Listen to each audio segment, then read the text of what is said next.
Hi, this is William Nell with Service Track Live and Value Match Selling. One of the things I want to chat about today is one of my favorite principles when it comes to really analyzing our sales process and seeing what we need to do better on the next one, or what we need to do on the current lead or prospect to bring them home, bring them into a sale. I call it when it's a fact, go back.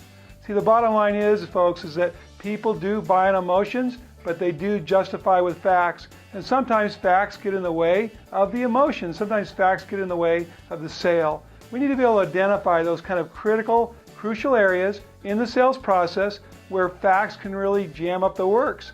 And it's kind of easy, really. I want to share with you my simple ideas about how to analyze this. First of all, we want to look at the objections.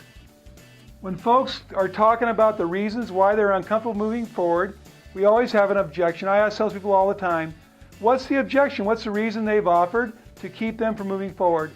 A lot of times those things are things like the price, or things like the size, or things like the features themselves. Well, we know that price, features, and size are all facts, right?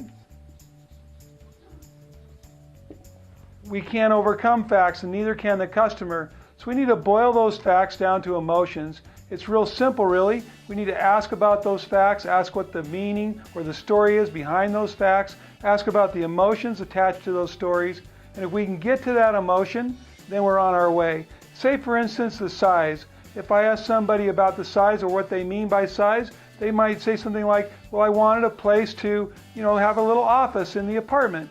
If I asked them why that was so important, they might want to say something like, I wanted to feel really independent, or I wanted to feel like it was a little more roomy or spacious. As we got into that, we get to the idea that it's more independent. Independent is an emotion. Now, I'm not going to try to overcome that at that moment, but I know that I can go forward to the next area. And in my mind, the next area is, do they love it? Now, we're thinking about whether or not they love it or not. We really want to hear those words, and we can even ask that question, do you love it?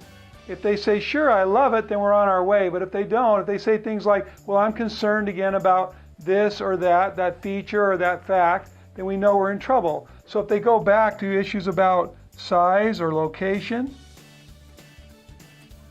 then we know that it's a fact and we need to go back. We need to investigate that some more. But if they do say that they love it, then we can move forward in the next step of the process, which I think is urgency. When we're talking about urgency, we're talking about the reason that they're there, the reason they decided to make a decision, the reason that they actually decided to start looking. If we've got an emotion, we're on target. But if we don't, if we've got a fact, we need to dig a little bit deeper.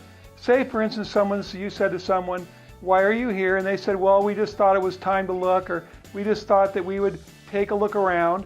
That's obviously a fact, right? In that case, we need to go back, just like in the past.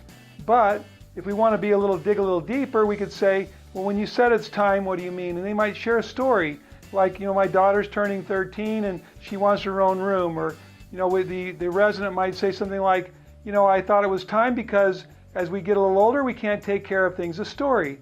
And as we ask about how that story impacts them or how they feel about that story, then we get the real emotions. Things like, I'm a little scared. Or, I want to feel like I'm my own person. Or they might say something like, I want to get my life back.